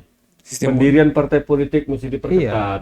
iya betul. Sistem rekrutmen partai politik yang mesti kita benahi. betul. Kita perketat juga dengan aturan regulasi-regulasi yang memberi ruang lebih banyak kepada orang yang memiliki kapasitas menjadi politisi untuk duduk jadi anggota DPR, Oke. anggota legislatif. Termasuk Dan ini ketika juga sih. lakukan Tidak pembatasan, tidak seperti ini. Karena ini kita kan nggak tahu. Ya mohon maaf, entah siapa, tahu-tahu muncul jadi anggota, jadi caleg dan terpilih karena popularitasnya kuat, elektabilitasnya kuat, dan dukungan finansialnya juga bagus. Satu lagi memang kemudian kalau di legislatif itu anggota DPR itu kan nggak ada batas.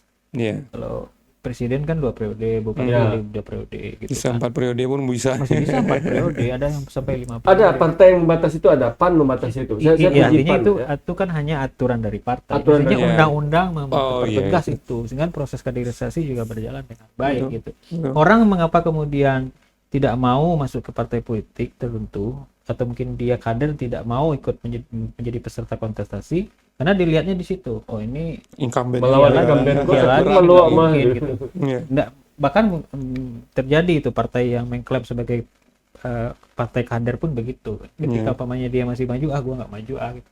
Iya. Nah, ruang dia opportunity-nya kecil gitu. Di DPRD Sumbar itu ada yang udah 20 tahun jadi anggota Makanya DPR. kan? jadi memang itu juga harus dievaluasi gitu. Dan nggak sampai sekarang nggak berani naik kelas ke DPR RI Seharusnya dan nggak beri di-challenge kesempatan gitu. juga kepada orang untuk Makanya kemarin ketika kemudian akan dilakukan sistem proporsional tertutup, mahasiswa saya kan banyak yang anggota DPRD ya. Saya tanya sama dia, kalau proporsional tertutup gimana? Dia udah duduk nih DPRD nih. Belinda. Kita maju Pak, nggak maju Pak, mundur kita. Karena itu tadi itu.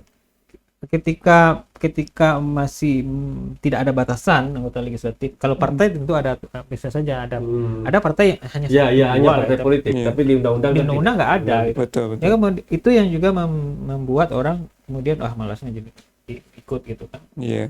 Itu juga harus dievaluasi itu. Apakah di DPR RI itu Tidak ada setahu- batasan di DPR periode, itu ya? setahu saya ada yang sudah 5 periode. Ada yang 5 periode, di DPRD ada. provinsi. Nggak, di DPR RI itu ada yang sampai Oh, 4. ada. Ada gitu. Ada. Jadi, Iya, iya. ini kan mesti ini. Makanya Ki bilang tadi, mengapa kemudian orang mencoba untuk bertarung di partai politik lain? Dia melihat opportunity di situ. Partai. Ya. Kalau dia tidak teredukasi dengan baik, tidak memahami sistem sistem kolektif perolehan suara, akhirnya dia juga nggak sampai pada target tujuannya gitu kan. Iya. Oh, dia maunya di partai A nih, dilihatnya, oh kayaknya saya maju lagi nggak bakal duduk juga nih, karena ini maju lagi, ini dia ada 3 periode mau maju lagi nih, gitu. Makanya dia loncat ke partai lain. Ketika dia loncat Dan ke partai partai lain, baru ini menerima dia. dia Iya. menerima dia dan partai itu butuh. Saya Partai karena butuh, dia tapi kemudian Ini, Ki. secara kolektifnya nggak memenuhi persyaratan untuk mendapatkan betul. kursi. terkait yang loncat-loncat yang pindah-pindah partai ini ya, saya sempat berbicara dalam sebuah forum diskusi di Zoom meeting waktu itu, online waktu itu. Saya sempat mengatakan, kenapa enggak kita buat aturan, kita desak partai politik untuk membuat sebuah aturan yang dibaku, ditetapkan dalam bentuk aturan undang-undang atau apa misalnya gitu ya, bahwa untuk syarat menjadi, atau paling tidak partai politiknya lah yang menguatkan diri, ini syarat yang harus dipenuhi untuk bisa menjadi caleg dari partai A, katakanlah partai Tisu Sierra misalnya gitu kan, untuk bisa menjadi calon legislatif di partai Tisu Sierra itu, dia harus mengabdi di partai itu minimal 4 tahun atau 5 tahun, satu periode, Iya. baru bisa dia calon. Nggak bisa kemudian hari ini, saya misalnya Bobby Lukman, hari ini anggota partai politik Sierra pengen nyalon dari partai politik Sierra, tiba-tiba oleh ketua partai saya ditaruh di nomor sepatu, yang secara psikologis itu mengganggu elektabilitas saya. Ya. Yang tadinya saya yakin bahwa saya akan dapat nomor 1 pun nggak mungkin, oke lah nomor 2. Nomor urut ini meskipun sistemnya terbuka Pak Musfi, tapi kan secara psikologis berpengaruh. Iya. Iya. Nomor sepatu itu kan jantungan juga kita. Betul. Nah, kalau kemudian saya lihat, nggak mungkin ini. Saya pindah ke partai lampu neon misalnya, ya kan? Dengan mudahnya partai lampu neon bilang, ayo Bob pindah ke sini. Partai lampu neon ini kan mesti bilang, Bob di partai kami Dulu. untuk bisa jadi calon kamu 5 tahun dulu jadi pengurus, Iya. kerja dulu. Kalau ini cuma hitungan hari kan. Bahkan ada Itu partai kan jam politik. Pak, Itu minggu. Itu kan jam. Ada Pak Jadi, teman-teman partai saya pernah politik ketemu ini. Pak Mus bilang tadi, saya pulang kampung ke Pariaman, saya pulang ke Bukit Tinggi ke tempat istri saya gitu ya. Saya lihat sebuah billboard yang cukup besar gitu kan di daerah Agam situ.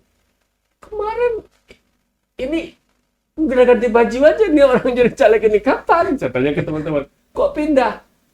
Ada teman yang bisa jawab gitu, ya tahu diri lah, dia kan ya mintanya nomor situ dan semuanya. Di partai yang saya sebut aja lah, di kampung saya sendiri itu, tadinya mau nyalon di partai ini, ya kan, udah yakin, still yakin dapat nomor topi ya, nomor kopiah ya, dengan sistem proporsional tertutup, dia udah yakin ini pasti nih gue nomor sekian nih. Tahu-tahu dia tidak dapat nomor topi di partai itu, dia pindah ke partai lain yang sistemnya kemudian malah jadi terbuka. Ya, pasarnya jadi terbuka. Kalau Tarung bebas juga kan. Kalau terbuka ya semua pada masuk kan. Makanya yang kalau kita tanya apa yang kita benahi, satu adalah pendirian partai politik mesti diperketat. Oke. Oh iya, jadi Harus memang diperketat. betul. Yang betul. kedua, rekrutmen orang untuk menjadi anggota partai politik itu harus diperketat. Ya. Kalau saya Jadi orang yang menjadi anggota partai politik itu adalah orang yang membawa garam untuk kehidupan politik, bukan membawa gincu untuk kehidupan politik. Jadi dia tidak hanya memberi warna, tidak hanya, ya mohon maaf, ada banyak sekali anggota DPR RI hari ini yang berasal dari kalangan pesohor yang cuma ya senyum-senyum nggak jelas saja kan. Mohon maaf, ada banyak juga tadi saya bilang, ada Dede Yusuf, ada Desi Ratnasari, Riki Diah Pitaloka, Harusnya yang bukan bisa memberi garam ya. Kalau saya berpikir gini sih, hasil pemilu 2024 ini yang lolos ambang batas namanya 9 partai politik atau 8 partai politik secara nasional Ya. gitu. Di 2029-nya harus dibuat sudah tidak membuka peluangan itu lagi, apa namanya? Ratifikasi apa namanya? Renumerasi apa tuh? Sorry. Kayak PNS kan ada Ya, tahun tertentu kan pensiunnya. tutup Nggak gitu. buka lowongan Nggak buka lagi. lowongan Ya, gitu. ya. Nah, kita kalau nggak tahu sih bagaimana mekanismenya. Maka ini kan sekarang sudah 18 ya partai politik peserta pemilu nasional kan, tambah 6 Aceh. Menurut saya kalau pengen kita mengarah kepada kualitas demokrasi, hasil pemilu 2024 ini umpamanya kalau 9 yang lolos parlemen, Ya 9 itu lagi dulu. 9 atau 10 lah umpamanya, 10 partai politik yang lolos melewati ambang batas, hanya umpamanya di 2009 hanya partai ini yang boleh ikut bertarung. Kalau kemudian nanti naik lagi ambang batas gitu. Kalau kita pengen bicara kualitas demokrasi, kalau tidak saya nggak yakin itu Sama. akan lebih Akan baik iklim akan politiknya. baik gitu. Oke, Bang Bobi sama Bang Musfi, ini banyak sekali obrolan kita. Pada kunci intinya sih ke depan kita ingin partai politik itu terus memperbaiki diri, terutama betul. dari sisi rekrutmen politik dan Ya, pendidikan ya. politik. Karena Betul, ini ya, yang membentuk manusia-manusia, Betul. penguasanya di depan nih setelah mereka Iya. melewati atau memenangi pemilu. Negara sebanyak 280 juta ini, anggota legislatif kita kan cuma berapa? 500-an. 555 gitu. Betul. Ini kalau kemudian masuk orang-orang yang tadi tidak, Bang Bobi bilang tadi hanya modal popularitas, modal finansial. uang. Coba bayangkan 575 orang anggota DPR kita sama DPD Ngatur 280 juta. Kacau kita ini gitu. Betul. Kacau kita ini. Ya kan? Dan Berat satu ini lagi masalahnya. gini. Ya itu yang kita bilang, saya sempat bahas tadi. Partai politik yang ada hari ini pun mestinya menjalankan fungsi dan tanggung jawab moralnya untuk mencerdaskan pemilihnya. Jadi itu tadi. Kalau kita mau berikan sebuah konklusi ya Ki, dari podcast kita ini, satu tadi soal rekrutmennya diperketat, pendirian partai politiknya diperketat, diatur sedemikian rupa untuk tidak bisa loh hanya dengan modal 50-100 orang berkumpul datang ke notaris Tank bikin partai politik, kemudian ajak teman-teman di daerah karena kita punya jaringan, ayo kita bikin partai politik dong, partai sayur mayur, nggak bisa gitu. Ya, partai hijau gitu kan. Nggak bisa seperti itu. Jadi partai politik itu adalah instrumen, ya itu tadi yang Musfi bilang, adalah instrumen yang penting, yang sakral harusnya, Iya, betul. yang nggak bisa sembarangan orang dirikan, Iya, betul. yang nggak bisa sembarangan orang dirikan, yang nggak penting lagi ngobrol-ngobrol mancing-mancing, gini-gini joran, oh bikin partai kolam ikan aja gitu, nggak bisa kayak gitu. Partai pemancing misalnya. Karena ada gitu. uang pokoknya kan. Nggak bisa. Harus ada semacam aturan dan kesadaran juga ya di kalangan kita bahwa berpartai ini kan tidak hanya untuk mengejar menjadi anggota legislatif saja. Ya. Berbuat di tengah masyarakat itu kan tidak harus jadi anggota legislatif. Musfi Oh ini, iya. saya sebut lah Pak Musfi ini kan filantropis yang terkenal ini, ya kan? Dia seorang aktivis sosial yang punya panggung sendiri kan. Tapi kan dia tidak merasa penting jadi anggota partai politik. Tidak harus menjadi anggota politik. Berperannya agak berbeda. Ruang-ruang di civil society juga. Ruang-ruang civil society itu terbuka luas. Kalau memang ukurannya untuk bekerja di tengah masyarakat. Kecuali memang dari awal pikirannya bahwa jadi untuk bekerja ini harus dapat tanda logo Garuda pin emas, Garuda Pancasila dulu ya itu. Tapi saya masih yakin ada banyak teman-teman yang menolak untuk menjadi politisi-politisi seperti itu. Dan kita berharap ya Pak Musfi, kita berharap mereka ini bersuara lah.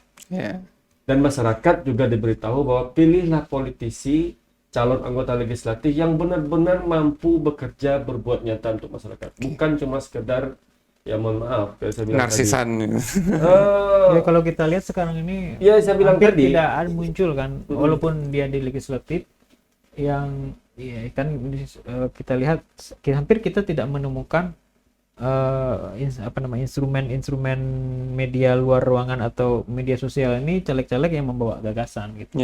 Belum ini lagi kayak perang gitu. Desain grafis aja baru. Iya, desain Photoshop lah mungkin gitu, mana yang ini. Siapa coba lah kita lihat nggak ada yang bawa gagasan, hampir nggak ada yang bawa gagasan gitu. Tiba-tiba muncul bahkan mereka, makanya saya tulis juga di dalam buku ini fenomena-fenomena yang terjadi hampir di setiap pemilu. Umpamanya sekarang itu kalau saya ke Batu Sangkar itu hampir semua pohon mulai daripada panjang itu sampai Batu Sangkar itu ada dipasangin ini. Artinya untuk itu aja dia nggak paham gitu kan. Oh, kan nggak boleh kan tidak. Kalau pohon itu bisa ngomong dia. Nah makanya udah kesakitan itu. Bukan hanya kesakitan, makanya nggak boleh begitu. Uang jaga balihonya mana nih katanya pohon. Sekedar itu aja mereka nggak tahu. Ini mau jadi jangan berharap besar gagasan lah ya Bang ya. Jangan harap gagasan. Yang remeh aja ya. Yang receh-recehan kayak gitu. Iya itu ya nggak apa namanya, dianggap remeh sama mereka. Jadi kadang-kadang kita miris ya kita melihat ini tiba-tiba muncul ya mungkin euforianya begitu ya. Ya mungkin kadang-kadang nggak bisa disalahkan juga mereka yang mencaleg itu karena partai politik juga tidak mengontrol tahun itu 2004 tidak memberikan warning. Kalau kita bilang bahwa transisi pemilu itu tahun 99, tapi sejak tahun 2004 ya saya kira waktu yang sangat panjang untuk berubah. Harusnya sudah berubah.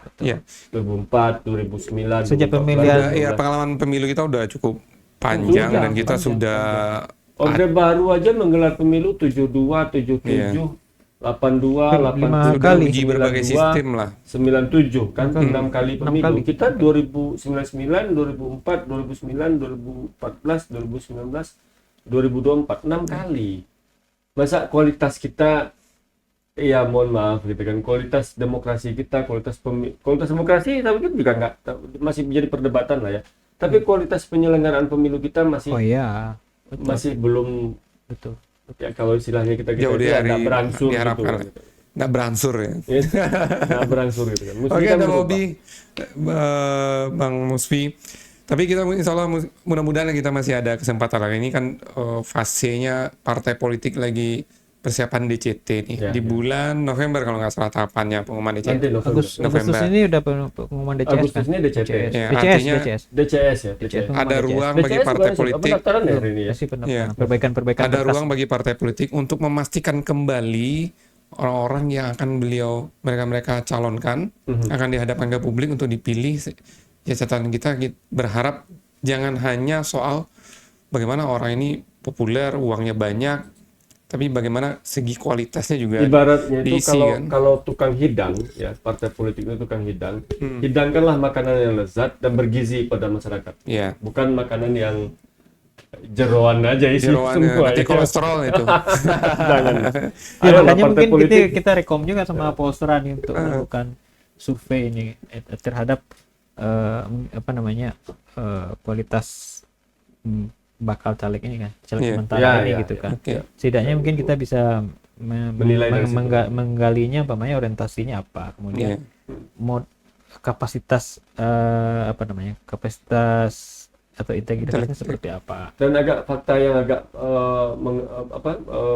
miris juga tadi itu, Polstra menemukan bahwa hanya 15% 15% yang menolak politik uang kan. Nah, kalau kita Parah. balik ke adagium bahwasanya masyarakat adalah cerminan pemimpin atau kekuasaan, maka hari ini masyarakat kita kalau 15% cuma yang menolak politik uang, ya berarti masyarakat kita adalah cerminan. Karena memang dibiasakan Sebenarnya tadi gini Bang elitnya Bob, nggak- persoalan masyarakat kita tidak hanya politik uang saja, mungkin persoalan masyarakat kita dalam pilkada saja lah ya. Kadang-kadang memang mereka cenderung hanya memilih kepala daerah yang mungkin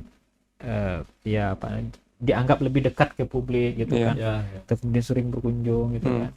Maka masyarakat tidak melihat kapasitas atau recordnya seperti apa gitu. Jadi banyak hal sebenarnya persoalan-persoalan di demokrasi Ya, kita ini tidak sebenarnya. hanya transisional saja gitu ya. Ya kita berharap lah Bang Musfi, mudah-mudahan di momen politik pemilu 2024 ini bisa ya ini tertopang pada elit politik dan partai politik. Iya. Karena inilah mereka beliau-beliau inilah yang akhirnya membentuk kebiasaan masyarakat kita nanti terhadap politik itu sendiri. Karena memang agak pragmatis sekali Bang Bobi. Ya. Yang nolak itu cuma 15% money politik. Dan itu miris kan. Miris, yang berintegritas nerima duit nih. Kita bicara kalau dia terima duit dan Dan pilih angka orangnya itu- cuma 30%-an. Dan survei itu Polstra di Sumatera Barat kan ya. Iya, kan ini miris sekali pragmatisnya ini. Ya, Bahkan karena udah itu terima tadi duit, integritasnya mengapa cuma 30%. sebenarnya yang mengajarkan masyarakat pragmatis itu adalah para elit itu. Elitnya Para elit tadi politik gitu. sendiri. Karena Betul. pemain seperti tadi kan, dia masuk ke partai politik, tadinya mungkin tidak pernah berkecimpung di politik baik di partai, tiba-tiba pengen masuk, punya uang, mereka yang ngajarkan. Maka kadang-kadang kita miris juga ya, di satu kabupaten bukan kabupaten, kota, satu kota di Sumatera Barat ini, teman saya kemarin ikut nyalek itu, dia bilang mau satu suara 800.000 aja dia nggak duduk, satu suara 800.000 dia nggak duduk Iya, di kota ya, satu kota di Sumatera Barat ini. iya. Nah, kemudian yang ngajarkan masyarakat pragmatis siapa? Ya, elit politik Elit itu lagi. politik. Karena tadi itu gitu. Karena pesta demokrasi ya Karena dinikmati masyarakat seperti kita, itu gitu. Karena masyarakat kita ditanamkan menanamkan di dirinya. Ini kritik juga untuk masyarakat ya. Mereka tidak kampanye misalnya bahwa uang 50.000 atau 100.000 yang Bapak Ibu terima itu dikalikan per tahun selama 5 tahun ini ujung-ujungnya per hari cuma dibayar sekian rupiah. Masyarakat kita kan nggak peduli dengan itu. Iya. Masyarakat Iya, kita cenderung menganggap ya udahlah nanti dia jadi anggota DPR juga belum tentu berbuat, udah daripada nggak dapat sama sekali ambil aja nih 100.000 sekarang. Ini Hal-hal seperti itulah yang harus kita benahi dalam Iya, betul. persepsi paradigma masyarakat kita. Bahwa menerima uang orang itu boleh aja ambil uangnya, gitu kan, ambil uangnya, tapi kan kemudian itu justru memperburuk kualitas legislasi. bahkan ada kampanye ambil uangnya jangan pilih orangnya. Nah, ya. itu kan sudah- itu makin Makanya parah itu lagi, angka kan? Didik juga kan. Integritas nih, mereka terima uang dari politisi itu yang paling tinggi. Iya. Jadi yang menerima uang tapi nggak milih orang yang ngasih uang itu paling tinggi. Dan loh. makanya nggak Enggak, jarang sekarang kalau nggak bisa ada gitu juga. politisi Jadi udah kemarin keluar uang banyak, kemudian dia tidak terpilih, uangnya nggak kan bisa. diminta lagi. Sekarang udah nggak bisa begitu.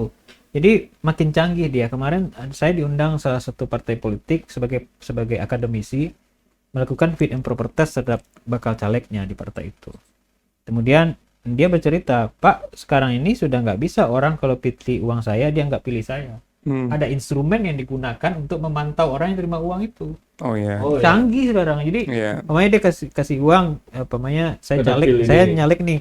Saya punya uang, saya kasih Ricky 50, kemudian Bang Bobi 50. Tiba-tiba Bang Bobi nggak pilih saya. Oh, saya tahu. Iya. Karena ada instrumen yang digunakan. Ada. Oh, iya, Secanggih itu sekarang iya. gitu. Makanya Jadi sebenarnya yang paling ideal itu kalau kita pengen baik, ya mesti kita harus nggak apa namanya ambil uangnya tidak pilih orangnya, udah begitu. Kalau orang kasih uang harus dilaporkan ke penyelenggara pemilu. Jadi gitu. kan ini betul. Jadi orang berpikir sebenarnya. Memang gitu. sesuatu yang dilarang gitu. Ya. Iya. Jadi kalau ada kesensi hukum Iya. yang terdekat itu paling yang ditakuti kalau seandainya 50.000 bagi sekian itu masih panjang, kelamaan Canggih hitung sekarang. gitu ya. Oke. Betul. Bang Musfi, terima kasih Oke. sudah hadir ngobrol-ngobrol, banyak sekali yang kita obrolin. Iya. Bang Mudah-mudahan Bobi, manfaat nih ya. pedagang rupa-rupa dari Sikuncur Padang Dari Sikuncur Pariaman. Padang Pariaman. Mudah-mudahan apa yang kita diskusikan ini bisa bernilai positif dan bermanfaat bagi Konstruktif lah ya. konstruktif buat ini. lah, terutama yang kita bahas tadi cukup hal-hal yang mengandung pendidikan politik juga kepada masyarakat. Sampai ketemu di ruang terang politik berikutnya. Assalamualaikum warahmatullahi wabarakatuh. Assalamualaikum warahmatullahi wabarakatuh.